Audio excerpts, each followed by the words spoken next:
Jadi saya ngiri dengan guru-guru saya. Karena guru-guru saya itu di satu waktu yang sama, beliau itu dapat bayaran sekaligus beliau dapat ganjaran. Di saat yang sama, ketika mengajar di kelas itu beliau dapat bayaran, tapi sekaligus juga dapat ganjaran. Tetapi bagi kami Pak orang di industri, cari bayaran itu butuh waktu sendiri, cari ganjaran juga butuh waktu sendiri.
Gimana? Ilmu pengetahuan campuran. Jadi literasi komplek. Literasi biasanya.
Assalamualaikum warahmatullahi wabarakatuh. Kepada yang terhormat Bapak Kepala Cabang Dinas Wilayah Kabupaten dan Kota Mojokerto, Bapak Mujianto SPDMM. Yang terhormat Bapak Kasih Pendidikan Menengah Atas, Bapak Iwan Tadi STMKOM. Yang kami hormati Ibu Kepala SMA Negeri 1 Gondang dan Bapak Ibu Guru SMA Negeri 1 Gondang yang berbahagia. Puji syukur kehadirat Allah Subhanahu wa Ta'ala, segala limpahan rahmat, nikmat dan hidayahnya. Hari ini kita masih diberi kesempatan untuk hadir dan berkumpul dalam serangkaian acara workshop implementasi kurikulum merdeka di SMA Negeri 1 Gondang tahun pelajaran 2024-2025 dengan keadaan sehat walafiat. Yang kedua, sholawat serta salam tetap tercurahkan kepada junjungan kita Nabi besar Muhammad SAW. Dan tidak lupa kami sampaikan terima kasih yang sebesar-besarnya kepada Bapak Ibu undangan, Bapak Ibu guru yang hadir di ruangan ini atas kesiapannya, kerelaannya, meluangkan waktu mungkin di sesi liburan dan sebagainya untuk bisa hadir bergabung di acara pada pagi hari ini. Bapak Ibu yang berbahagia, ada susunan acara pada pagi hari ini.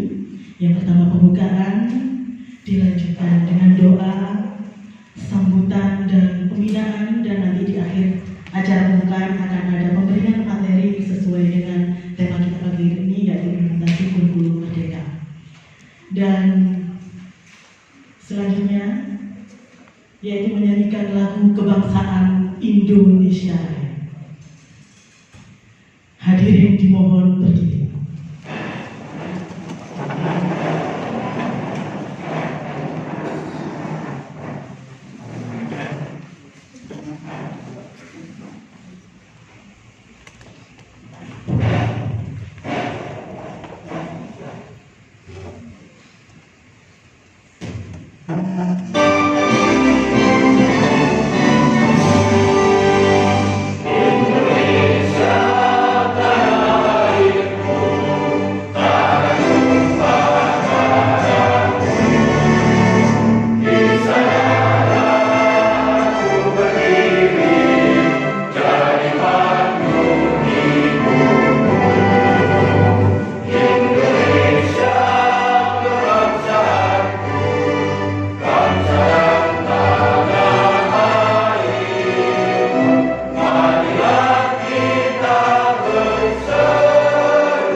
Bapak Ibu disilakan duduk kembali.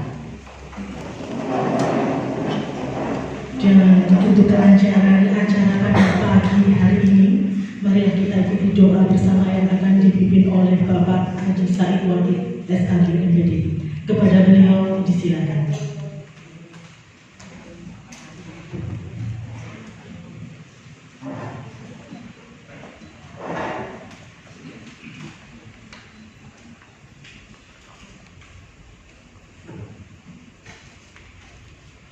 Assalamualaikum warahmatullahi wabarakatuh. Bapak Ibu yang kami hormati, marilah kita ini sejenak kita mohon kepada Allah Subhanahu wa Ta'ala agar acara di pagi ini bisa berjalan lancar sesuai dengan harapan kita. Ala ini wala kulli ni'matin sholihah. Bismillahirrahmanirrahim. Al-Fatihah. A'udzubillahi minasyaitonir rajim. Bismillahirrahmanirrahim. Alhamdulillahirabbil alamin arrahmanir rahim maliki yaumiddin. Iyyaka na'budu wa iyyaka nasta'in ihdinas siratal mustaqim siratal ladzina an'amta 'alaihim ghairil maghdubi 'alaihim waladdallin. Allahumma shalli 'ala sayyidina Muhammad wa 'ala ali sayyidina Muhammad. Alhamdulillahirabbil alamin. Allahumma ya Rahim ya Karim ya man biyadihi maqalidul kulli syai'. Nas'aluka an tabaraka lana fi hadzal yawmil mubarak wa taj'al hadha liqa'a khairan wa naf'an توفيقا فيه لما فيه صالحه وصالح عبادك. اللهم يا جامع القلوب على تقوتك اجمع قلوبنا على كلمة الواحد ووحد صفوفنا على الحق والعدل واجعلنا من المتعاونين على البر والتقوى. Ya Allah, Tuhan semesta alam, dengan penuh rasa syukur dan ketulusan hati kami keluarga SMA Negeri 1 dan berkumpul di ruangan ini untuk mengikuti ikhlas ini. Kami panjatkan puji syukur kehadirat-Mu ya Allah dengan limpahan rahmat dan karunia-Mu. Ya Allah, kami mohon bimbingan dan tuntunan-Mu dalam mengikuti kegiatan ini. Bukalah hati dan pikiran kami untuk menerima ilmu dan pengetahuan yang akan disampaikan. Ya Allah, jadikanlah kegiatan ini sebagai wadah untuk meningkatkan kualitas diri dan profesionalisme kami. Berikanlah kami semangat dan motivasi untuk belajar dengan tekun dan penuh semangat. Ya Allah, satukanlah hati dan pikiran kami. Jadikanlah perkumpulan ini sebagai sarana untuk mempererat tali persaudaraan dan kerjasama di antara kami. Ya Allah, kami mohon lindungilah kami dari segala rintangan dan hambatan.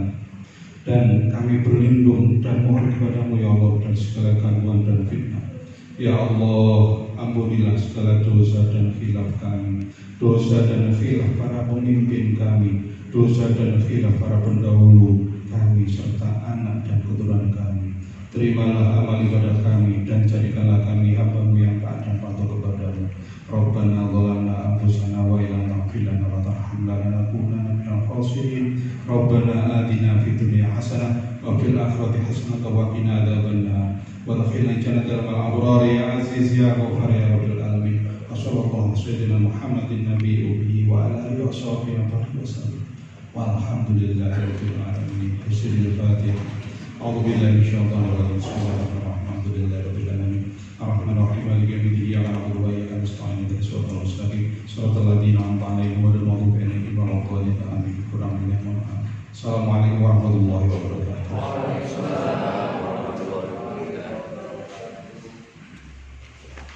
Terima kasih.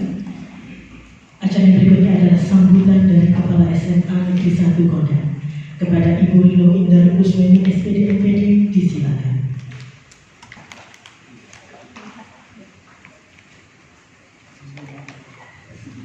Assalamualaikum warahmatullahi wabarakatuh. Selamat pagi dan salam sejahtera untuk kita semua yang hadir pada hari ini, pagi ini, dalam implementasi kurikulum Merdeka. Yang saya hormati Bapak Kepala Cabang Dinas Kabupaten Kota, Bapak Mudianto, dan saya hormati Bapak Kasih SMA, Bapak Ilon, matur suwun sangat sudah rawuh di SMA Negeri 1 Kondan. Perlu saya laporkan kegiatan IHT yang pertama ini, Bapak ini ada 65 guru dan yang 3 tidak bisa hadir karena masih ibadah haji. Insya Allah hari ini, hari ini sudah kembali ke tanah air. Dan Bapak Ibu semuanya yang saya banggakan, ya, terima kasih sudah menyempatkan waktunya ya untuk datang ke sini. Biasanya ada setelah saya duduk-duduk mengerjakan sesuatu, istirahat di rumah sebentar, kembali lagi seperti itu Bapak. Jadi kalau kamu membutuhkan beliau, kamu tinggal menelpon saja. Dan hampir 90% ya, ini Bapak Ibu guru ini sudah rumahnya ya, ini ada di sekitar Gondang. Paling ya ada berapa persen ya jauh yang saya perhatikan. Ini ada Mbak Bu Harwati yang di Wartel misalnya berapa. Rata-rata sudah di sini atau yang di rumah sini baru di Mendian ya. Pada bagian ini Bapak kami tidak ada narasumber dari luar karena kami punya narasumber dari dalam ya, ini Ibu Sunarse yang sebenarnya ini yang sering menjadi narasumber di luar, sehingga pada pagi hari ini kemarin kita putuskan Bu Narsi saja untuk ya yang pertama untuk menjadi narasumber buat teman-teman, sehingga ini tadi modelnya ini per mapel, nanti mungkin dalam diseminasi pengembangan kompetensi belajar dan kesempatan belajar nanti bisa discuss langsung. Jadi ini judulnya ini bahasa asing dan bahasa Indonesia, IPK itu bahasa Inggris dan sebagainya. Mungkin itu saja Bapak yang ingin saya laporkan, dan ini nanti sehari ya sehari untuk hari ini sampai nanti pukul 4 ya selesai kita jam pulang ya 4 paling molor juga sampai setengah 5 Bapak. Mungkin itu saja yang ingin saya laporkan pada pagi hari ini. Saya terima kasih sekali lagi untuk rombongan Bapak Kacang dan Bapak Kasih, dan saya mohon maaf apabila dalam penyambutan mungkin ada yang belum berkenan. Saya akhiri, wassalamualaikum warahmatullahi wabarakatuh. Terima kasih. Acara selanjutnya adalah pembinaan oleh Kepala Cabang Dinas Wilayah Kabupaten dan Kota Mojokerto, Bapak Mudianto SPDFM, dan dimohon kepada Bapak untuk sekaligus berkenan membuka acara pada pagi hari ini. Kepada beliau disilakan.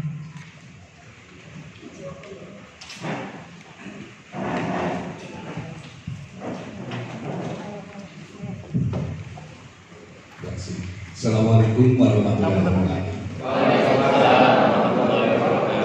Selamat pagi, salam sejahtera, salam sejahtera semuanya. Bismillahirrahmanirrahim. Alhamdulillahirabbil alamin.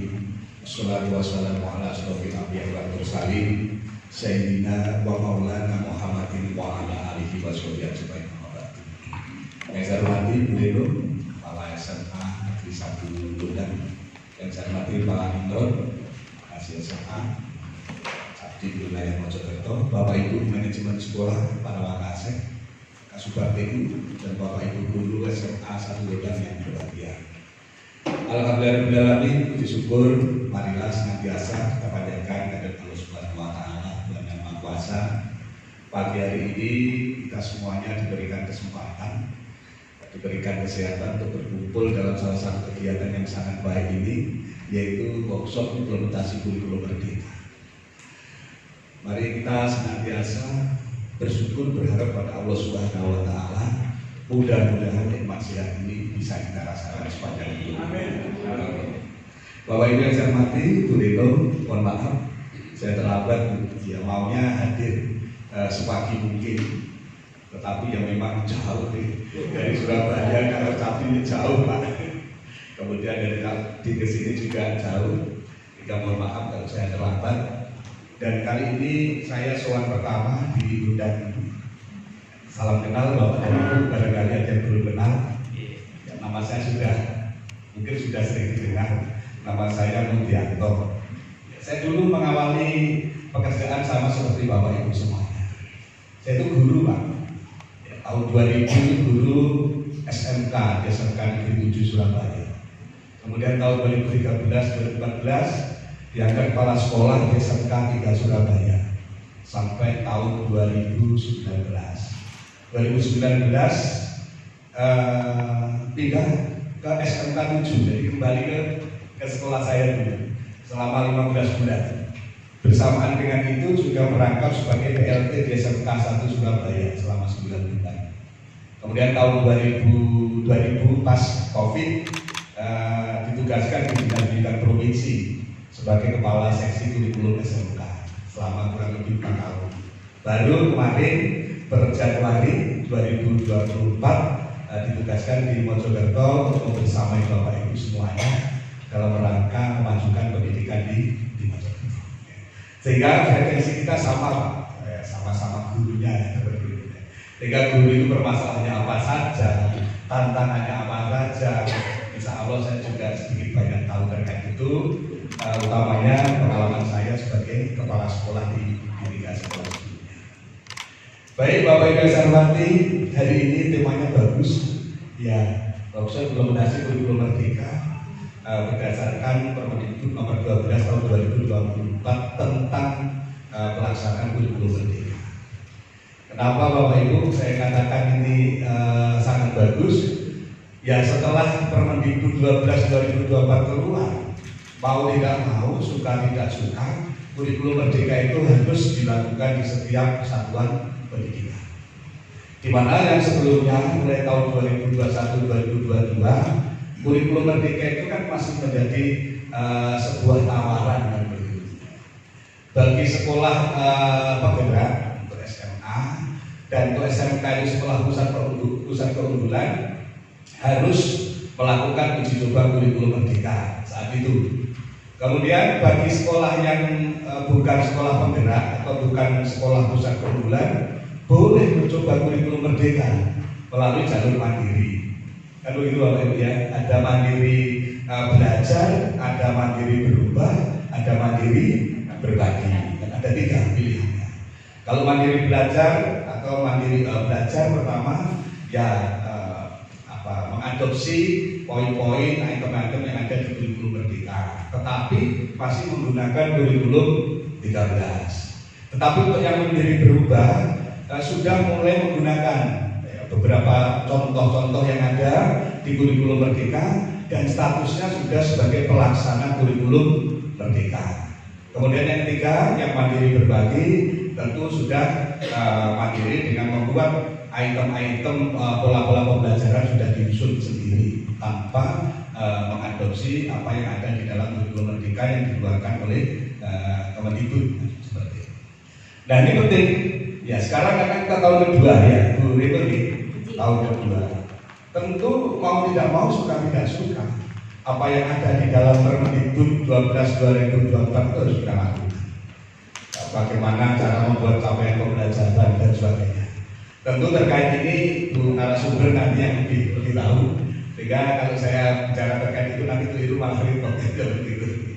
Sehingga mohon izin saya ingin bicara secara umum saja terkait status kita sebagai guru dan tenaga pendidikan di SMA 1 Gondang ini. Bapak Ibu yang saya hormati, yang pertama guru. Saya ingin mengingatkan kepada Bapak Ibu ya bahwa berdasarkan pengalaman saya, guru itu adalah profesi yang diidamkan oleh banyak orang. Saya beberapa kali diskusi dengan kawan-kawan. Ya kalau saya dari SMK itu diskusinya dengan orang-orang perusahaan Pak. Kawan-kawan saya di perusahaan itu bilang begini ke saya, Pak saya itu ngiri kepada kawan-kawan guru, ngiri kepada guru-guru saya dulu. Kebetulan kawan yang saya bicara ini adalah dari Petrokimia Gresik Pak. Dia bilang saya, Pak Mudianto kan mungkin pernah mendengar kalau di Petrokimia Gresik itu gajinya berapa? Gajinya besar sekali Pak. Pertama kali masuk aja itu sudah 6 juta. Ya, pertama kali masuk SMK sudah 6 juta. Pak Mudianto kan tahu berapa gaji karyawan di Petrokimia Gresik. Tentu masalah finansial bagi kami sudah tidak menjadi masalah. Tetapi saya ini setiap hari bekerja cari uang. Saya hampir tidak punya jariah, utamanya terkait jariah ilmu. Jadi saya ngiri dengan guru-guru saya. Karena guru-guru saya itu di satu waktu yang sama, beliau itu dapat bayaran sekaligus beliau dapat ganjaran. Di saat yang sama, ketika mengajar di kelas itu beliau dapat bayaran, tapi sekaligus juga dapat ganjaran.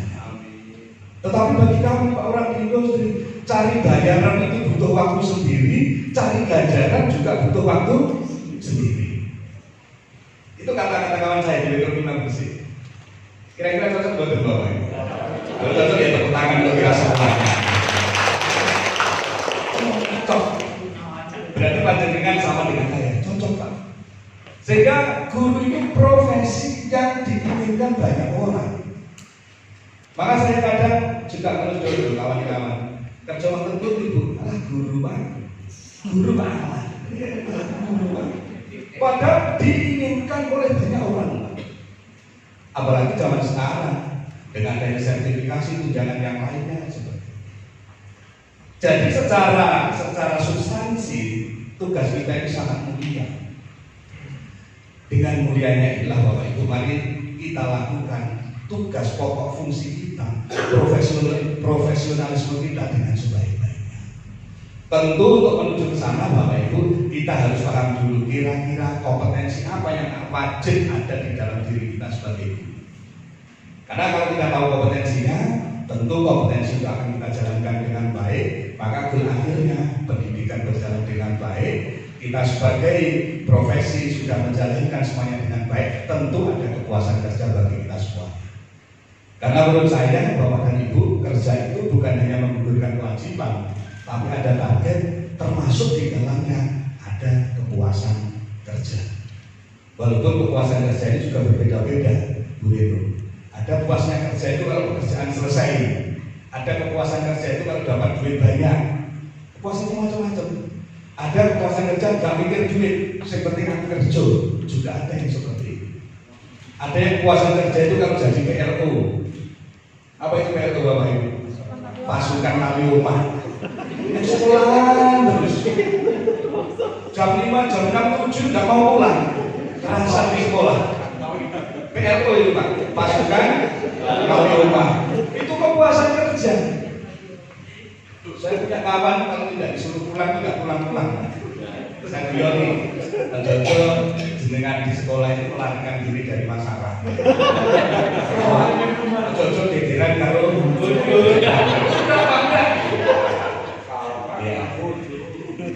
kalau di sini nggak ada yang seperti itu ya. Nggak ada bedanya Pak. Ada bedanya. Jadi kita ke sekolah itu sudah harus merdeka Pak. Sudah harus merdeka dengan permasalahan-permasalahan di rumah. Nanti datang ke sekolah kalau tidak merdeka, permasalahan di bawah jadi repot. Nah, biasanya lanjutkan. Jadi kita harus paham dulu kira-kira kompetensi yang wajib ada di kita itu sebagai guru itu apa. Tentu hal ini Bapak Ibu, bagi panjenengan yang sudah sertifikasi, bagi panjenengan yang dulu PPG, materi utama kan adalah kompetensi guru. Ini yang harus kita munculkan kembali. Karena kompetensi ini bukan hanya sekali saja kita pahami, tetapi itu selamanya, selama kita jadi guru, kompetensi itu harus melekat kepada kita semua. Apa kompetensi guru itu? Yang pertama adalah kompetensi personal. Kita harus layak dipandang sebagai guru, Bapak. Ya, jangan sampai ketika kita di depan kelas, anak kita sudah nggak yakin pada gurunya. Aduh, guru baju di gelombrong ini masuk isok aja. Sudah turun nilai kompetensi personal kita, karena kita sudah tidak dipercaya oleh anak-anak kita. Kita harus mampu menjadi suri tauladan.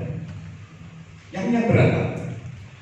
Sekarang kan banyak orang yang bisa memberikan contoh-contoh yang banyak, tapi tidak bisa jadi contoh.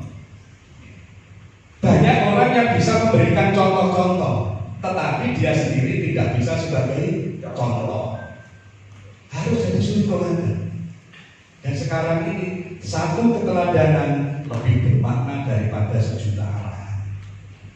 Bapak Ibu nyuruh anak, Bapak Ibu melarang anak, itu jauh lebih baik kalau kita memberikan suri tauladan sehingga anak mengikuti kita, sehingga anak mengikuti untuk melakukan sesuatu, termasuk anak mengikuti untuk tidak melakukan sesuatu. Kompetensi personal harus menjadi suri tauladan, harus menjadi role model bagi anak-anak. Sehingga anak-anak itu harus percaya pada kita. Tentu Bapak Ibu kalau kita kupas lebih dalam, kompetensi personal itu apa saja? Ya satu, terkait dengan bagaimana kita memanage diri kita sendiri, Bapak. Bagaimana kita melakukan hal-hal yang bernuansa spiritual. Bagaimana kita melakukan hal-hal yang bernuansa sopan santun, disiplin, tertiban dan sebagainya. Personal kita itu akan menjadi suri tauladan baik bagi anak-anak maupun rekan-rekan guru atau tenaga kependidikan yang lain. Ini harus kita munculkan sehingga guru itu yang memang bisa digugu dan ditiru, bukan wagu dan uru, kan gitu ya? Wagu dan uru, bukan digugu dan ditiru. Sudah. Itulah yang saya sebut sebagai dengan pengejawangan dari kompetensi personal. Harus menjadi suri tauladan bagi anak-anak kita dan orang-orang di sekitar kita. Yang pertama. Yang kedua, Bapak dan Ibu, kita juga harus memiliki kompetensi sosial. Kalau bicara personal, pasti berikutnya sosial. Apa itu? Bagaimana kita berkomunikasi dengan anak didik kita. Ada guru dulu yang namanya, kalau kita kuliah dulu Bapak Ibu, dosen killer, kan gitu ya. Kadang ada disebut dengan guru killer. Guru killer, murid tidak berani menatap wajah gurunya. Kalau diajar betul-betul memperhatikan, sebetulnya bukan mengikuti pelajaran tapi karena takut, kan gitu nih. Nilai tidak pernah ada nilai 8 dan 9. Nilai cuma 6 dan 7. 8 itu milik gurunya. Nilainya 6 dan 7, 6 dan 7. Kemampuan kalau ditanya muridnya, Pak, saya ingin tahu masalah ini belajar dulu. Saya begini, Bu, ini bagaimana? Wah, aku sinau juga angel. Komunikasi dengan siswa itu bagian dari kompetensi sosial. Komunikasi dengan rekan sejawat bagian dengan kompetensi sosial. Komunikasi dengan pimpinan, komunikasi dengan wali murid, komunikasi dengan komite sekolah, itu bagian dari kompetensi sosial kita. Sehingga banyak orang yang bisa menjadi suri tauladan, tetapi sulit berkomunikasi, sulit berinteraksi sosial. Tetapi mau tidak mau, kompetensi sosial itu wajib kita miliki dan wajib kita lakukan. Nggak mau ceritanya terus guru jodoh kacanya, nggak boleh. Jadi komunikasi sosialnya tidak bagus. Meneng-menengan sama kepala sekolah juga tidak boleh. Meneng-menengan sama bendahara. Karena SPJ tidak pernah dicairkan. Langsung pateni ya, Pak. Bendahara juga begitu. Bendahara itu bobolannya sekolahan menurut saya. Jadi bendahara itu kalau kawan-kawan berhak mendapatkan sesuatu, jangan menunggu mereka yang datang, tapi panjenengan yang harus proaktif. Harus proaktif. Saya dulu sebagai kepala sekolah, jika ada kawan tugas di luar, Bapak Ibu, kemudian ada SPJ perjalanan dinas, kadang kawan-kawan itu kalau hanya nilai 100 gitu aja kan mau minta kan sungkan. Ning 100 kok. Jalur belum tentu segera dikasih, isi gitu. Maka bendahara selalu saya pesani, ada kawan yang keluar enggak? Ada Pak. Sebelum mereka minta ke panjenengan sudah harus mengasih lebih dulu. Karena ada beban psikologis bagi kawan-kawan untuk meminta haknya. Maka bendahara itu harus jadi bobohan di sekolah. Kalau ada tamu enggak harus langsung, enggak harus konsultasi dulu dengan kepala sekolah. Oh ada tamu, sudah jalan lebih dulu. Oh ada seperti ini, jalan lebih dulu. Karena jadi bobohan sekolah. Dan ini juga harus memiliki kompetensi sosial yang baik. Yang kedua, yang ketiga adalah kompetensi pedagogik, Bapak Ibu. Apa kompetensi pedagogik? Kompetensi yang terkait dengan dasar-dasar pendidikan. Kurikulum merdeka harus tahu, Bapak Ibu. Dasarnya apa kurikulum merdeka itu? Kemudian prinsip-prinsip yang ada di kurikulum merdeka itu apa? Harus tahu. Karena itu merupakan kompetensi pedagogi kita. Maka kalau ditanya, apakah kurikulum merdeka itu? Harus ada yang bisa menjawab. Ya. Kita melaksanakan kurikulum merdeka, landasan pedagoginya apa? Oh misalnya Permendikbud 12 tahun 2024. Tujuan kurikulum merdeka itu apa? Apa prinsip kurikulum merdeka? Misalnya Kurikulum Merdeka adalah kurikulum yang dirancang dengan mempertimbangkan perkembangan dan kemampuan siswa serta memperhatikan karakteristik keberagaman dari siswa, misalnya begitu. Jadi kurikulum Merdeka harus tahu bahwa kurikulum Merdeka itu memperhatikan individu siswa. Maka di dalam pelaksanaannya ada yang namanya pembelajaran terdiferensiasi sesuai dengan perkembangan siswa. Harus kita pahami karena itu adalah bagian dari kompetensi PKD. Kemudian yang keempat, Bapak dan Ibu, kompetensi profesional. Profesi kita adalah guru. Profesionalisme kita tentu kalau guru itu seperti apa? Satu, harus mampu menyusun rencana pembelajaran. Kalau dulu namanya RPP, ya, kalau sekarang mungkin namanya berbeda. Tapi rencana pelaksanaan pembelajaran itu harus bisa kita susun. Dan dulu nyusun RPP itu juga bukan hanya mudah ya Pak Imran ya. Ya, bukan hanya mudah. Salah satu kepala SMK itu disuruh nyusun RPP, Pak, sulitnya bukan main. Akhirnya saya nggak kehilangan akal. Setiap hari saya browsing Pak di grup itu. Yang sudah tanda tangan RPP itu siapa? Yang saya tulis bukan yang belum ngumpul RPP, bukan. Yang sudah ngumpul RPP adalah ya, saya blok kuning. Yang belum di blok kuning itu belum ngumpul. Besok saya update lagi. Ternyata cara seperti itu merupakan cara yang jitu. Berpikirnya positif, bukan berpikir negatif. Kalau berpikir negatif, yang muncul yang belum ngumpul RPP adalah ini. Yang belum, tapi saya yang sudah mengumpul RPP. Maka pola pikir kita harus pola pikir positif. Merencanakan pembelajaran profesionalisme kita. Satu itu. Kemudian yang kedua, melaksanakan pembelajaran. Tentu ketika kita ngomong melaksanakan pembelajaran berarti harus ada di dalam kelas minimal itu. Walaupun sekarang pembelajaran tidak harus di dalam kelas, harus ada interaksi dengan anak didik kita. Melaksanakan pembelajaran. Yang ketiga, mengevaluasi pembelajaran, melakukan penilaian. Yang keempat, melakukan pengembangan dan tindak lanjut. Itu profesionalisme kita sebagai guru.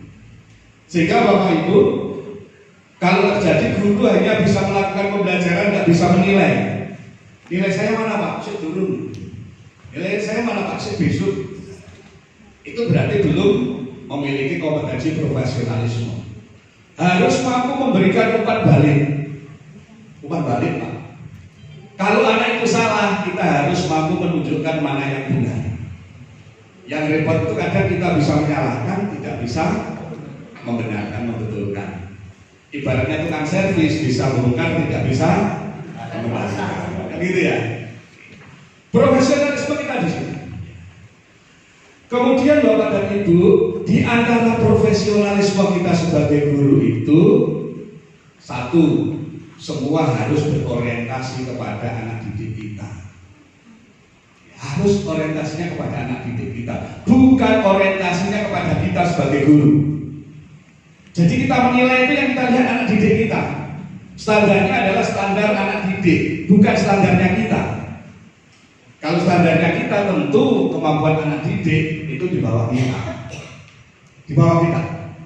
Sehingga kenapa kurikulum Merdeka ini perkembangan siswa? Karena perkembangan siswa itu berbeda-beda. Dan orientasi kita adalah kepada siswa atau anak didik, bukan kepada kita. Kalau jawabnya belum seperti ini, maka nilainya masih 6. Orientasinya ke kita.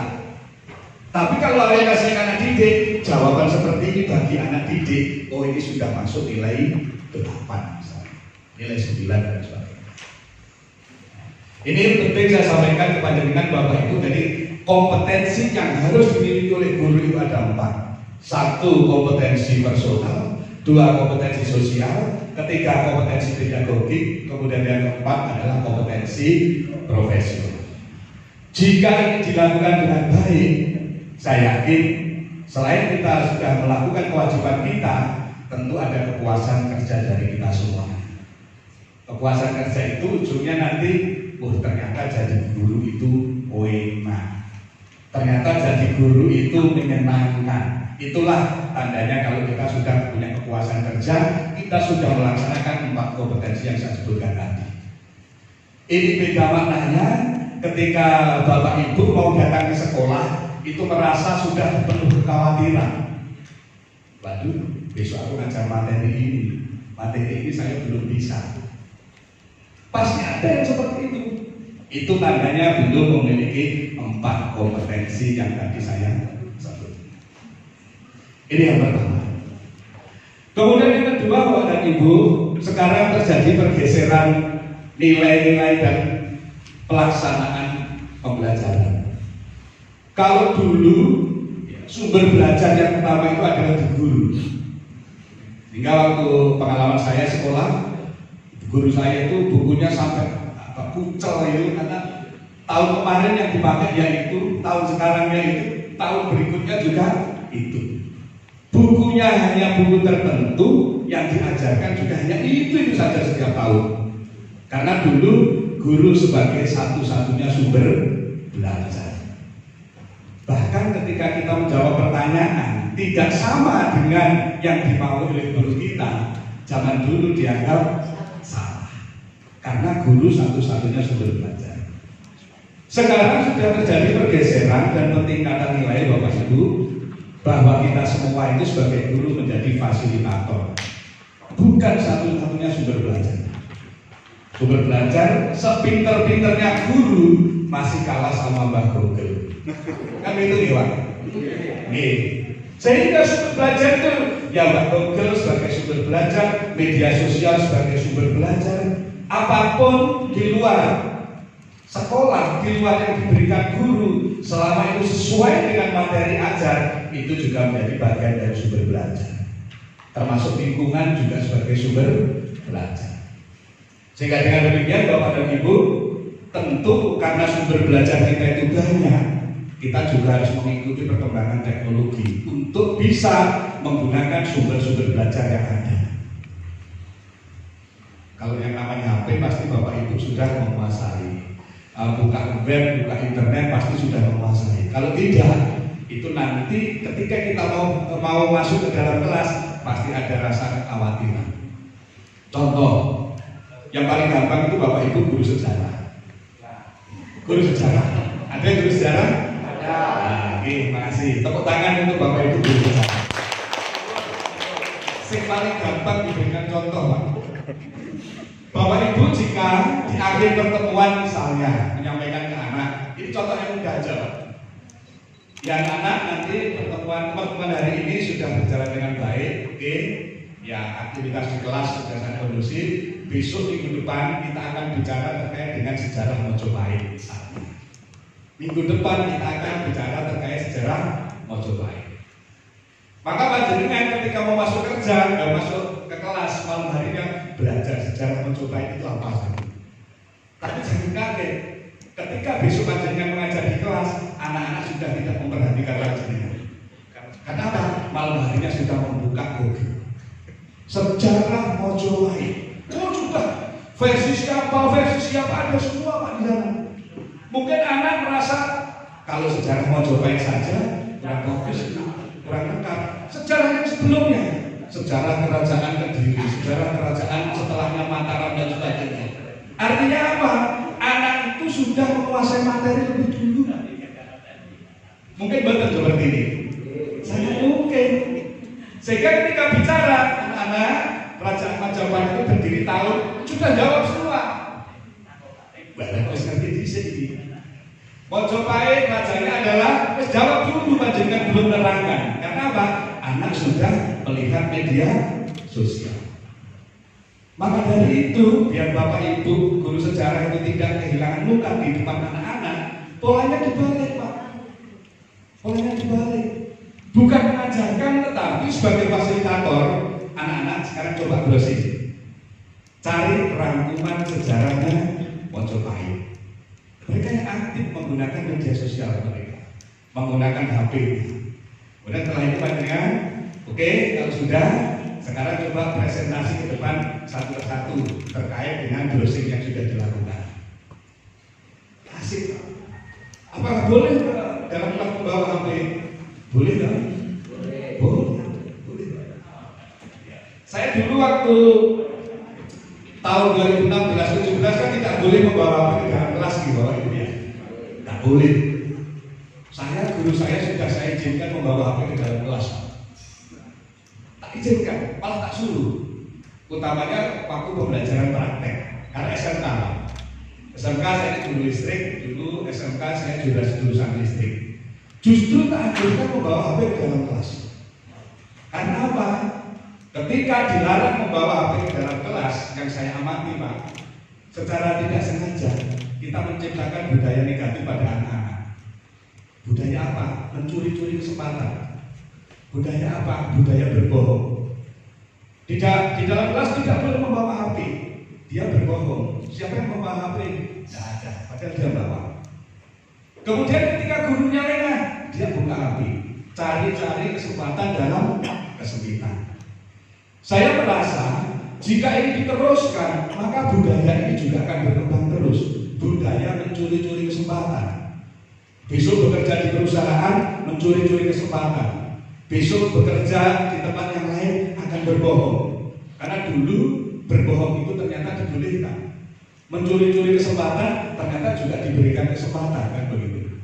Setelah saya lihat, ini ada karakter yang tidak baik ini nanti yang akan keluar dengan tidak boleh membawa HP ke dalam kelas. Maka berikutnya Bapak dan Ibu, anak itu waktu dulu kan guru kepala sekolah itu kan ngajar 6 jam. Ya. Saya gunakan waktu saya ngajar itu Pak, besok semua anak harus membawa HP ke dalam kelas. Ya semua bertanya-tanya bingung. Betul Pak ini, ojo-ojo kalau HP-nya dibawa nanti disita kan. Tapi nggak usah heran, bawa HP ke dalam kelas besok saat pelajaran saya.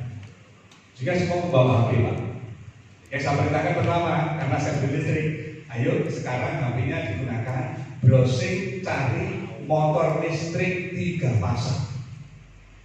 Browsing semua, motor listrik 3 pasang, ya apa semua rame. Tapi ramenya apa? Mencari materi motor listrik 3 pasang. Setelah kamu 10 menit dan kamu semua sudah Pak, ayo siapa yang berani ke depan? Tentu kalau kalian menjelaskan dengan tanpa membaca pasti tidak bisa. Jelaskan ke depan tapi boleh membaca. Satu menjelaskan motor listrik 3 pasang, bagian-bagiannya adalah stator dan rotor. Stator fungsinya ini, rotor fungsinya ini. Ternyata kawan-kawannya memperhatikan Pak. Ketika yang menjelaskan kemana? Tidak ada pertanyaan. Anak-anak itu kan kalau ditanya itu kan sulit menjawab. Kan gitu. Jangankan anak-anak bapak ibu guru ada pertanyaan. Kan gitu. Pas. Ternyata ketika yang menjelaskan kawannya semua memperhatikan. Sudah jelas semua. Saya ulas sedikit demi sedikit, tambahin. Nah itu berikutnya selesai motor listrik 3 pasang. Sekarang browsing magnet kontaktor 3 pasang. Semua browsing lagi. Sehingga 6 jam pelajaran saya itu belajarnya menggunakan HP. Terakhir ngomong Pak, ternyata nyaman Pak belajar dengan HP. Itu guru yang lain tidak boleh membawa HP. Saya menyebut bahwa saya melakukan profesionalisme saya sebagai guru untuk pembelajaran saya dengan menggunakan IT, teknologi yang ada. Tentu inti dari yang saya sampaikan ini, Bapak Ibu harus menguasai perkembangan teknologi yang ada untuk proses pembelajaran. Dan saya yakin semuanya bisa. Walaupun tidak harus semua guru sama. Bagi Bapak Ibu yang sudah senior, ya tentu tidak bisa seperti yang muda-muda. Tetapi untuk bagaimana menggunakan harus bisa. Walaupun membuatnya itu bisa minta bantuan kawan-kawannya. Ini fungsi guru sekarang sudah menjadi fasilitator. Kemudian yang ketiga, Bapak dan Ibu, apapun yang kita lakukan, ketika kita melakukan proses pembelajaran di sekolah ini, tentu ujung-ujungnya adalah output sekolah kita. Kalau SMK, output SMK itu adalah bekerja, melanjutkan wirausaha. Kalau SMA, outputnya melanjutkan ke pendidikan yang lebih tinggi. Goal kita tentu kan itu Bapak. Untuk itu Bapak Ibu, yang penting kita lakukan di setiap akhir tahun pembelajaran adalah mengukur tingkat keterserapan anak-anak kita di perguruan tinggi, baik melalui jalur SNBP, melalui jalur SNBT, jalur HIP kuliah, jalur mandiri maupun jalur yang lain-lainnya. Minimal kita harus tahu. Sehingga kalau saya tanya ke Bu Reno, tahun 2024 ini berapa anak-anak kita yang diterima di SNBP? Data itu harus ada. Berapa yang diterima di SNBT? Harus ada. Yang diterima mandiri atau yang masih belum kuliah karena mempersiapkan harus ada. Karena apa Bapak Ibu? Guru kita selama 1 tahun ini ya itu. Berapa yang diterima SNBP dan sebagainya. Sangat menjadi hal yang naif ketika kita 1 tahun bekerja di sini tidak ngerti keberhasilan anak-anak kita. Berarti kita ini bekerjanya menggugurkan kewajiban saja, tetapi tidak melihat kualitas yang kita hasilkan. Jadi kalau saya umpamakan, sekolah ini kan sama seperti pabrik, Pak. Sama seperti pabrik sepeda. Di sini memiliki karyawan 65. Di luar sana pabrik sepeda memiliki karyawan 65. Karyawan itu tugasnya macam-macam, Pak. Ada yang membuat stang, ada yang membuat roda, ada yang membuat rantai dan sebagainya. Masing-masing karyawan tugasnya berbeda. Tetapi di akhir pekerjaan, stang, setir, sadel, roda dan sebagainya di assembly digabung jadi satu menjadi sepeda. Tentu pada akhirnya sepeda itu dijual. Dijualnya kemana? Harus ada marketingnya. Sepeda seperti ini pasarannya adalah di Surabaya. Kalau yang seperti ini pasarannya di Sidoarjo. Ada yang bagian itu. Sehingga 1 tahun akan diketahui 1 tahun berapa sepeda yang dibuat. Ada 1000. Yang laku berapa? 700. Yang tidak laku 300. Kenapa kok tidak laku yang 300? Karena harganya terlalu mahal. Daya beli masyarakatnya di bawahnya kita. Tahu mereka, Pak. Kita juga begitu sekolah. 1 tahun ini yang kita luluskan berapa? Yang dari lulus katakanlah 300. 300 ini kemana? Yang diterima SNBP berapa? Yang diterima SNBP berapa? Mandiri berapa? Dan sebagainya. Harus tahu, Pak. Karena itu SMB-nya panjenengan semuanya. SMB rakitan dari pelajaran matematika, pelajaran bahasa Indonesia, pelajaran fisika, agama, olahraga. Di SMB dari 1 menjadi lulusan. Ketika lulusannya dijual ke SNBP, yang laku di SNBP berapa? Yang laku di SNBP berapa? Dan sebagainya. Data itu harus kita miliki. Karena goalnya sekolah kita ini seperti itu, Bapak. Sehingga nanti akan muncul evaluasi. Ternyata dari 300 anak yang SNBP itu hanya sekitar 25. Pertanyaannya, sudah memuaskan belum? Masa dari 300 hanya 25, tidak sampai 10%-nya. Ada evaluasi agar tahun depan yang diterima di SNBP meningkat. Evaluasinya bagaimana? Apakah mungkin karena materi pelajarannya? Apakah karena belum adanya sinergi? Kalau saya dulu nakalan, Pak. Guru saya itu dulu nakalan, Pak Ibu. Untuk mengejar SNBP, masing-masing mapel itu diganjel, Pak, setiap tahun. Jadi matematika di kelas 10, semester 10 itu dulu namanya KKN. KKN-nya 7,2. Kelas 11 KKN-nya 7,5. Kelas 12 KKN-nya 7,8. Diganjel terus, Pak. Sehingga anak ini kalau lulus KKN pasti minimal 7,2 di kelas 10. Kalau KKN di kelas 11 pasti minimal 7,5. Di kelas 12 pasti 7,8. Sehingga prestasi anak itu kelihatan meningkat. Itu yang ngajarin guru saya. Kayak apa nih? Untuk ganjil, Pak. Biar anak-anak banyak yang diterima di SNBP. Karena SNBP itu dilihat dari bagaimana prestasinya, naik turun ataukah cenderung linear. Itu bagian strategi evaluasi kita. Ketika kita SNBP-nya yang diterima kurang banyak misalnya. Dan yang kedua, kok barangkali kita belum mengerti tata cara untuk lolos SNBP. Ada pengalaman kawan saya, Bapak dan Ibu, kepala SMK negeri yang diterima SNBP itu 79, Pak. Saya tahu, yang ke UNER, yang paling banyak memang ke UNESA.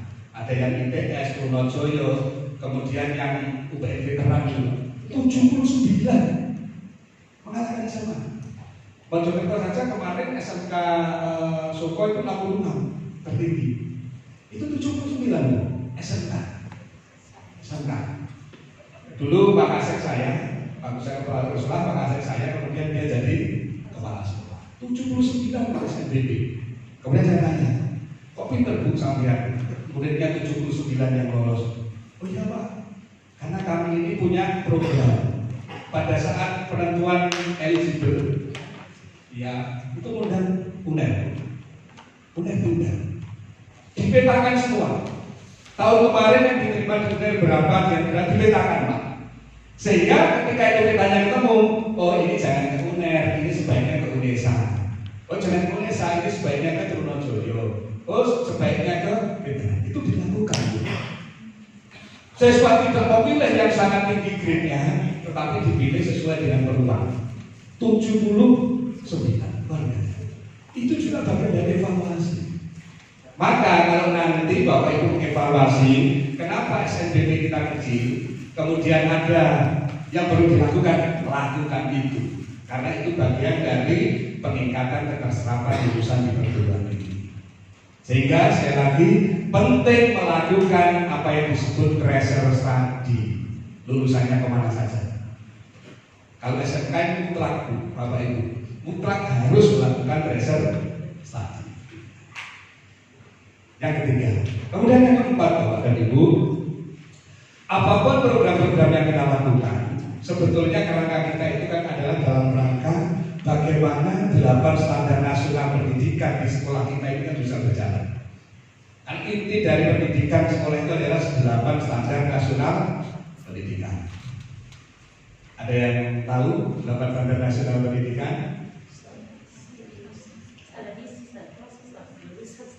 Ayo, ada yang tahu Bapak Ibu? Ya. Ini yang harus kita perhatikan Bapak dan Ibu. Ketika kita bicara terkait penganggaran BOS itu harus mencakup 8 standar nasional pendidikan. Di dalam menentukan program-program sekolah harus mengacu kepada 8 standar nasional pendidikan. Apa itu? 1. Standar kompetensi lulusan, biasanya disebut SKL. Kita harus punya standar kompetensi lulusan dari Gondang itu seperti apa. Kemudian yang 2, standar isi kurikulum kita seperti apa. Kita harus tahu. Sinkronisasi kurikulum yang kita lakukan seperti apa. Kita harus tahu. Kemudian yang ketiga standar proses. Proses pembelajaran di kita standarnya itu seperti apa. Standar minimalnya seperti apa. Kemudian yang keempat standar penilaian. Jadi standar kompetensi lulusan, standar isi, standar proses, standar penilaian. Ini biasanya disebut standar kurikulum. Karena ini mutlak harus ada di kurikulum kita. SKL-nya seperti apa, standar isinya, proses pembelajaran seperti apa, kemudian standar penilaian. 4. Kemudian yang kelima, Bapak dan Ibu, standar guru dan tenaga pendidikan. Guru itu standarnya seperti apa? Memiliki 4 kompetensi, minimal lulusan D4 atau S1 misalnya, menguasai ini dan itu. Kemudian standar tenaga pendidikan, KTU itu harus apa syaratnya? Kemudian staf TU harus apa syaratnya? Laporan dan sebagainya. Itu masuk standar kelima, yaitu standar guru dan tenaga pendidikan. Yang keenam adalah standar pengelolaan. Bagaimana mengelola sekolah ini secara keseluruhan? Itu harus tertuang. Kemudian yang ketujuh, standar sarana prasarana. Analisa kebutuhan kita, sarana prasarananya seperti apa, yang sudah ada berapa, yang sudah ada di kondisinya bagaimana, baik, rusak atau bagaimana. Standar sarana prasarana. Kemudian yang terakhir, standar pembiayaan. Pembiayaan dari BOS, dari BPP, kemudian barangkali juga ada dari partisipasi masyarakat. Ketika bicara partisipasi masyarakat, jangan dilakukan oleh sekolah, tapi harus dari komite sekolah. Komite legal formalnya sudah ada regulasinya Bapak Ibu, Permendikbud 75 tahun 2016 dan Peraturan Gubernur Jawa Timur nomor 8 tahun 2023. Diikuti itu. Keanggotaan komite di sana sudah diatur. 50% harus dari wali murid, harus dari wali murid. Tidak boleh ada pengurus komite dari guru, dimanapun juga bertugasnya. Guru SD di Moro punya putra belajar di SMA 1 Gondang, tidak boleh jadi komite, Pak. Tidak boleh. Jadi pemenuhan kepengurusan komite sekolah harus mengikuti regulasi yang ada. Kemudian komite sekolah itu bukan lembaga independen, tapi lembaga di bawah kepala sekolah. Karena yang berikan SK kepala sekolah. Ya, sehingga bertanggung jawab kepada kepala sekolah. Hanya di beberapa tempat komite itu kadang lebih tinggi daripada kepala sekolah. Kepala sekolah dipanggil komite, salah. Salah. Ya, salah. Karena yang meng-SK itu adalah kepala sekolah. Kan begitu? Bapak Ibu, SK pembelajaran yang meng-SK-kan kan kepala sekolah. Maka bertanggung jawab pembelajaran itu kepada kepala sekolah. Yang tertinggi di sekolah ini ya kepala sekolah, bukan siapa-siapa. Pengalaman saya pernah diguyoni Bapak dan Ibu. Waktu dulu Kasubagteknik itu masih eselon 4. Kasubagteknik saya mungkin guyon atau serius saya juga tidak tahu. Karena saya kepala sekolah baru. Pak, pejabat yang tertinggi di sekolah ini saya loh, karena saya yang eselon 4B Kasubagteknik. Oh iya ya Bu? Iya Pak, Kasubagteknik itu kan 4B. Bapak kepala sekolah kan bukan eselon. Kan gitu ya? Ya saya, ya sebenarnya nggak apa-apa Bu, pejabat tertinggi jabatannya panjenengan Kasubagteknik eselon 4. Tapi jangan lupa kepala sekolah di sini saya. Kan gitu ya? Jangan lupa kepala sekolah di sini adalah saya dan panjenengan adalah bawahan saya. Gitu ya Pak? Iya. Bukan panjenengan kok yang kepala sekolah di sini. Bukan, tapi saya. Walaupun saya bukan eselon, kan begitu. Jadi apapun ya kepala sekolah. Kepala sekolah. Dan kepala sekolah harus memiliki kompetensi juga, Bu. Kompetensi juga sama dengan kompetensi guru ditambah kompetensi manajerial. Tugas kepala sekolah itu hanya 3 loh Pak sebetulnya. Menurut Permendikbud nomor 21 tahun 2018. Hanya 3 Pak. 1, tugas manajerial. Yang kedua, tugas wirausaha. Yang ketiga, tugas supervisi. Manajerial itu ya bagaimana mengelola sekolah. Kondisi sekolah harus kondusif. Harus kondusif. Semua melaksanakan tupoksi masing-masing. Pak Kasek ada tupoksinya. Ya, ketua MPMP sekolah ada tupoksinya, guru ada tupoksinya. Jangan sampai tupoksi guru melebihi Pak Kasek. Oh, tidak bisa. Tupoksinya harus jalan. Dan itu fungsi kepala sekolah sebagai manajerial untuk menggerakkan semua lini-lini yang ada. Sekolah harus kondusif. Sekolah jangan ada demo. Karena sekali sudah demo Bapak dan Ibu, tahun-tahun berikutnya gampang untuk demo. Tapi sekali demo dandaninya sulit. Karena kan dari sejarah 5 tahun yang lalu bisa demo, kenapa sekarang tidak? Sulit kalau sudah terjadi demo, dandaninya sulit. Sehingga sebagai fungsi manajerial, kepala sekolah dibantu oleh para wakasek harus menjalankan fungsinya agar kondisi sekolah kondusif. Yang pertama, fungsi manajerial. Yang kedua, fungsi kewirausahaan. Ketika bicara kewirausahaan ini Bapak Ibu bukan masalah finansial, bukan masalah uang, tapi bagaimana sekolah ini dikenal oleh masyarakat. Bagaimana sekolah ini lulusannya diterima di perguruan tinggi. Bagaimana sekolah ini menjalin kerjasama dengan misalnya saja UNER, ITS, PET-ITS dan sebagainya. Itulah fungsi kewirausahaan. Kemudian yang ketiga, supervisi. Supervisi ini biasanya angel, Pak. Sulit. Tidak semua kepala sekolah itu menjalankan supervisi. Tetapi supervisi ini merupakan salah satu tugas fungsi kepala sekolah. Tentu kalau mensupervisi 65 guru juga butuh waktu yang lama, tentu saja dibantu oleh para wakasek, oleh para guru yang golongan uangnya sudah 4B ke atas sebagai tim supervisi. Dan supervisi ini Bapak Ibu jangan dianggap sebagai sebuah cara untuk inting-inting mencari kesalahan. Tapi supervisi itu dalam rangka perbaikan pembelajaran di dalam kelas. Nggak boleh supervisi inting-inting. Kan begitu. Tugas kepala sekolah menilai. Kompetensi guru ada 4, kemudian 8 standar nasional pendidikan. Silahkan dijalankan dengan baik. Saya yakin SMA Negeri 1 Gondang ini juga akan menjadi SMA rujukan di Gondang dan sekitar. Kalau cocok, tepuk tangan untuk kita semuanya. Barangkali itu Bapak Ibu ingin saya sampaikan pada panjenengan semuanya. Karena hari ini saya hanya diminta untuk menunjukkan dan memberikan pengarahan, jadi waktunya tidak panjang. Tapi kalau narasumber ya sorong besar pribadi. Betul kalau narasumber saya juga pakai materi kan gitu tentunya. Mudah-mudahan acara hari ini yang sudah direncanakan hingga sampai jam 4 tadi bisa terlaksana dengan baik.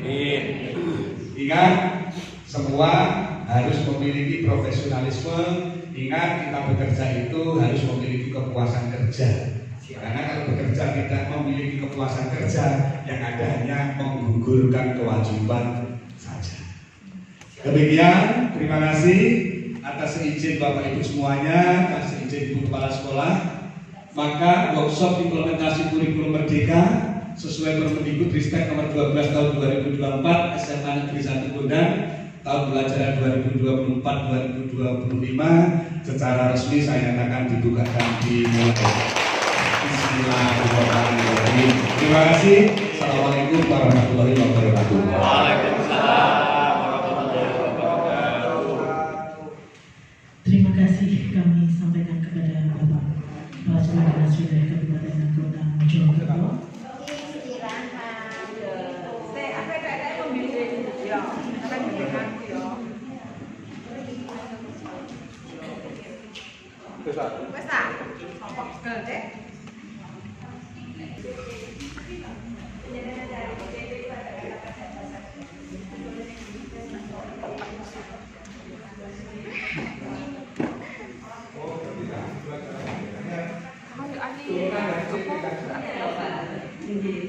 Seperti itu.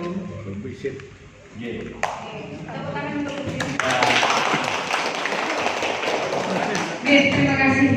Pengalaman ketika menangani murid, nah, perlu diketahui Bapak Ibu bahwa memang kita tidak bisa dalam proses percakapan dengan murid itu hanya memilih salah satu posisi saja. Betul, sangat betul sekali. Karena memang melalui proses. Pertama kita harus melihat karakter murid terlebih dahulu. Tapi kadang juga Bapak Ibu ada yang langsung ini. Katanya, ada juga kita melihat, oh kayaknya bisa teman dulu. Oh kayaknya kita perlu yang ini. Tapi Bapak Ibu, antara penghukum, pembuat rasa bersalah, teman, pemantau dan manajer memang sangat diharapkan itu dalam posisi yang manajer tadi untuk menciptakan disiplin positif yang berkepanjangan tadi. Nah, monggo lanjut. Nah, ini Adi, kamu ini bagaimana ya? Kamu sudah berjanji dengan ibu tidak akan terlambat lagi. Kamu kenapa? Senang sekali mengecewakan ibu. Ibu benar-benar kecewa sekali. Ini kira-kira posisi nomor Bapak Ibu? Pembuat rasa bersalah. Ini. Nah, hasilnya murid akan merasa bersalah. Ini murid merasa menjadi orang yang gagal, tidak sanggup membahagiakan orang lain. Kalau bedanya sama hukuman tadi, kalau hukuman itu anak terasa dendam langsung agresif meledak. Tapi kalau yang ini bisa jadi kalau tertanam kayak rapat, bisa jadi menyakiti diri sendiri atau orang lain atau melampiaskan ke hal lainnya karena merasa selalu gawe masalah tadi. Kalau yang ini kira-kira apa? Adi, ayolah, bagaimana sih kamu? Kemarin kamu sudah janji ke Bapak bukan? Kenapa terlambat lagi? Ya sudah, apa-apa. Ini dalam posisi teman. Karena ada akrabnya itu. Ramah, akrab, bercanda, merapat kepada murid. Ini murid merasa senang karena akrab dengan dampak positifnya. Kalau dia ada masalah, dia mengandalkan guru tersebut untuk membantunya. Namun negatifnya adalah kalau disuruh guru tersebut mau, tapi belum tentu berlaku dengan guru yang lain. Lanjut. Nah ini bahasa tubuh yang formal. Adi, tahukah kamu jam berapa kita mulai? Tahu Pak? Kamu terlambat 15 menit. Apakah kamu sudah mengerti konsekuensinya? Nah, kalau muncul kata-kata konsekuensi dan sebagainya, itu pasti posisi pemantau. Kita percepat. Ini selanjutnya, bedanya apa dengan yang tadi? Kalau yang ini Bapak Ibu, bedanya ada kata-kata kira-kira bagaimana kamu akan memperbaiki masalah ini. Itu muncul dari pikiran si murid sendiri. Nah itu bedanya dengan pemantau tadi. Kalau yang pemantau itu mengingatkan konsekuensinya yang dibuat bersama-sama. Kalau yang ini posisi manajer itu mencoba untuk menggali solusi yang dilahirkan atau dipikirkan dari anak itu sendiri. Saya bisa menanyakan teman saya Pak untuk mengerjakan tugas yang ketiga dan sebagainya. Nah itu bedanya. Kalau ini kesadaran atau mengatasi masalahnya itu berasal dari si Adi sendiri, bukan dari gurunya. Nah, fokus pada murid bukan untuk membahagiakan guru atau orang tua. Dan murid itu sudah mengetahui adanya suatu masalah dan sesuatu perlu terjadi. Nah, sekarang cepat-cepatan awal kita masuk ke praktik segitiga restitusi. Jadi dari awal tadi saya menyampaikan bahwa ada pendekatan untuk menanamkan disiplin positif bagi murid, salah satunya yaitu praktik segitiga restitusi. Nah, sebelum masuk ke restitusi, kita perlu belajar dulu Bapak Ibu, bedanya apa sih hukuman, konsekuensi, dan restitusi. Ini tiga hal yang sangat berbeda. Monggo kita pelajari bersama. Nah, monggo. Hukuman bersifat tidak terencana atau tiba-tiba. Contoh, ketika murid kita ada yang terlambat, langsung sekolah langsung tidak terencana. Ketika ada pelanggaran langsung disuruh saat itu juga untuk melakukan hukuman itu tadi langsung. Tapi kalau konsekuensi sebelum adanya pelanggaran itu sudah ada peraturan tertentu yang harus dipatuhi. Nah, ketika ada anak yang sering melambat atau dan sebagainya, baik sebelum masuk kelas kamu harus tanda tangan dulu di BK. Nah itu termasuk sudah bagus masuk ke dalam konsekuensi untuk memantau murid kita. Nah lebih dalamnya lagi ada restitusi. Kalau ini bersifat tiba-tiba, kalau ini sudah ada kesepakatan, kalau ini ada suatu percakapan lagi untuk mengadakan restitusi. Apa sih restitusi ini maksudnya? Ini adalah hal-hal yang dipikirkan oleh murid itu sendiri untuk memperbaiki dirinya. Kita tinggal menjadi apa? Menjadi fasilitator untuk apakah yang sudah disampaikan itu terlaksana atau belum. Kita mengingatkan. Nah, hukuman murid tidak bisa apa-apa. Langsung itu berasal dari guru. Wes langsung, kamu membersihkan WC, kamu membersihkan kamar mandi, langsung. Murid hanya menerima. Tapi kalau konsekuensi itu atas dasar kesepakatan. Ketika ada pelanggaran A, maka yang harus dilakukan adalah B. Ketika ada pelanggaran C, maka yang harus dilakukan adalah D dan sebagainya. Berarti ini dua arah dari guru dan dari murid untuk mencapai kesepakatan konsekuensi. Nah, kalau restitusi itu dibuat oleh murid itu sendiri. Jadi bagaimana dia memperbaiki dirinya sendiri itu muncul dari pikirannya dia sendiri. Nah, itu yang membedakan. Kalau ini dari guru, kalau ini atas dasar kesepakatan, kalau ini murid sendiri yang menentukan apa yang harus mereka lakukan untuk memperbaiki dirinya. Nah, hukuman. Kalau sistem tidak akan berjalan, murid tidak takut. Murid tidak akan takut bila sistem tidak akan berjalan. Maksudnya begini Bapak Ibu, hukuman ini misalnya bisa jadi dilanggar. Namanya hukuman, peraturan, kalau ada mengandung hukuman di situ, suatu saat bisa dilanggar oleh si murid dalam suatu kondisi tertentu. Kalau konsekuensi, nah, memerlukan monitoring dan supervisi terus-menerus dari guru. Maksudnya ini guru memantau Bapak Ibu. Arek iki mang temenan, absen nang BK, mulia ya opo. Arek iki temenan, mang dan sebagainya. Itu dipantau. Itu kalau konsekuensi. Kalau restitusi ini lebih angel memang Bapak Ibu, nggak bisa dipungkiri. Tapi ini harus kita coba. Murid belajar bertanggung jawab untuk perilakunya. Memang bertahap dulu Bapak Ibu. Kadang kalau kita masih menggunakan hukuman, kita harus melakukan perubahan untuk menggunakan konsekuensi untuk mendisiplinkan murid. Kalau ini sudah berjalan, bisa jadi kita masuk ke restitusi. Lanjut. Nah, kalau hukuman itu diberikan berupa fisik maupun psikis. Fisik contohnya apa? Ayo, squat jam. Ayo, push up. Gitu. Psikis bisa jadi ini, ayo, nang lapangan, hormat nang bendera dan sebagainya. Itu kalau hukuman. Nah, kalau konsekuensinya, murid dibuat tidak nyaman saja. Kehilangan waktu dalam jangka pendek. Contohnya ketika dia terlambat masuk kelas. Kalau contohnya hukuman itu wis metu hormat pada tiang bendera. Itu hukuman Bapak Ibu. Tapi kalau konsekuensi yang lainnya itu sudah selesai belajar, maka dia harus ada tambahan waktu untuk mengejar ketertinggalan materi dengan pantauan kita. Itu kalau konsekuensi. Nah, kalau restitusi ini bukan merupakan hukuman, bukan juga ketidaknyamanan, tapi di sini kita melihat kelebihan atau kekuatan dari murid, kemudian kita kasih reinforcement atau penguatan. Nah, maksudnya Bapak Ibu, restitusi ini begini. Kita melihat potensi positif dari anak, kita kuatkan di hal itu agar bisa menutupi hal-hal yang negatif dari anak tersebut. Maksudnya begitu.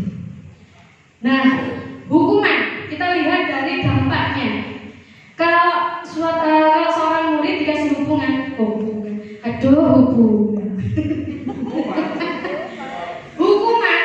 dampaknya apa? Marah, tapi ditahan.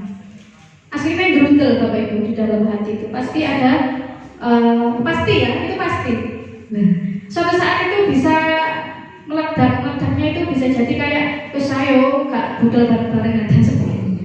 Itu merasa bersalah, rendah diri dan mengasingkan diri. Kalau konsekuensi dampaknya kehilangan hak, kehilangan waktu. Kalau restitusi bersemangat untuk memperbaiki diri. Lanjut. Nah, monggo kita tentukan ini termasuk hukuman atau konsekuensi. Monggo. Hukuman, betul. Kenapa hukuman? Karena hal yang diberikan atau hal yang dilakukan tidak cocok atau tidak sesuai dengan hal yang dilanggar. Lawa ini gara-gara terlambat sekolah kok disuruh mencatat 100 kali di dalam buku kalimat. Nah, ini hukuman. Kenapa? Karena dia itu pelanggarannya kan terlambat. Tapi kok disuruh mencatat, kan hal yang berbeda. Jadi ini artinya hukuman karena tidak sesuai. Lanjut. Lari mengelilingi lapangan basket 2 kali karena terlambat hadir sekolah. Termasuk? Bisa. Hukuman. Betul sekali. Betul. Hukuman. Lanjut Bapak Ibu. Membersihkan coretan yang dibuatnya di meja tulis. Termasuk? Konsekuensi. Bukan hukuman Bapak Ibu. Ini konsekuensi. Karena dia mencoret-coret meja tulis. Berarti konsekuensinya harus membersihkan atau mengembalikan dalam keadaan yang semula. Nah ini cocok, sejalan. Lanjut. Menggantikan kertas tugas teman yang telah dicoret-coret.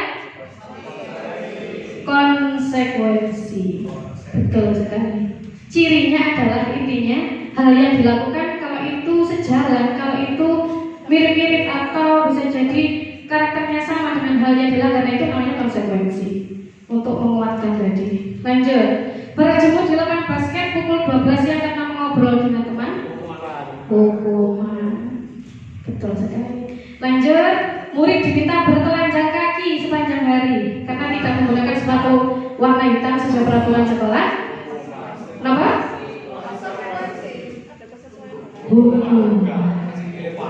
Kenapa? Karena ini yang diserang psikisnya. Bukan fisik, tapi ternyata ini yang diserang psikisnya, dia malu. Kenapa? Karena tidak memakai sepatu. Ini yang diserang bukan, karena kita harus tahu dulu alasan tidak menggunakan sepatu warna hitam itu apa. Lanjut, berdiri di depan kelas sambil mengangkat kaki satu karena tidak bisa menjawab pertanyaan. Hukum. Lanjut, murid wajib mengisi daftar hadir setiap pagi dan sebelum pulang sekolah karena melanggar aturan pulang sebelum jam pelajaran berakhir. Konsekuensi. Lanjut lagi, membersihkan pemakaian di meja tulis karena tersenggol pada saat belajar. Konsekuensi. Lanjut, kehilangan 10 menit jam istirahat untuk mengerjakan tugas karena terlambat datang dan tertinggal pelajaran selama 10 menit. Konsekuensi. Sudah mantap sekali Bapak Ibu untuk duduk di bangku di pinggir lapangan pada jam istirahat, tidak diizinkan bermain oleh guru piket karena mencederai teman saat bermain di lapangan. Konsekuensi. Lari mengelilingi lapangan basket 2 kali karena terlambat 10 menit untuk pelajaran PCOK. Ternyata konsekuensi. PCOK sesuai.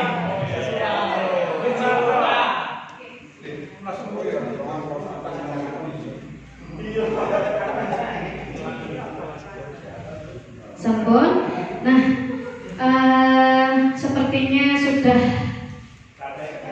mulai bosan nampaknya Bapak Ibu ini ya. Di tengah-tengah materi ini coba kita melakukan ice breaking lagi Bapak Ibu biar gak bosan kan. Coba kita berdiri dulu semuanya sambil yang keram-keram yang linu-linu itu bisa kita gerakkan. Nah, tak lagi tanya oleh Bapak ini Pak. Untuk yang dipilih saya tetap menghargai, silakan SPG-nya seperti ini. Tapi tadi satu pun saya tidak melihat atau belum melihat siswa melakukan apa, itu selalu belum terlihat. Kalau saya nanti butuh 1 menit saja setelah ini. Terima kasih. Maksudnya ya lagi saya butuh 1 menit. Oke, monggo kita gerakkan tangan kita. Begini Bapak Ibu, angka 1, 2, 3, 4, 5. Pertama pakai tangan kanan dulu. Maka silakan HP-nya dibuka, kemudian buka Google Play, kemudian diketik Gemini, kemudian Anda lihat yang ikonnya seperti bintang tetapi sudutnya cuma 4. Silakan dipasang, dibuka. Jangan kalau nanti tidak tahu itu justru siswa tidak ketahuan mengetahui. Demikian, terima kasih. Saya ulang karena 1 menit. Google Play, Play Store, atau nanti Play Store. Ini diri-diri. Ketik Gemini, AI. Dipilih, jangan sekarang dipilih yang ikonnya itu seperti bintang, warnanya biru, sudutnya lancipnya yang 4. Silakan dipasang. Karena kalau guru nanti tidak bisa menguasai itu, dan sebenarnya masih banyak lagi, kita akan selalu bertindak. Karena apapun yang Anda perintahkan, mau pakai kata-kata, mau pakai teks, mau pakai gambar, muncul di situ. Terima kasih. 1 menit.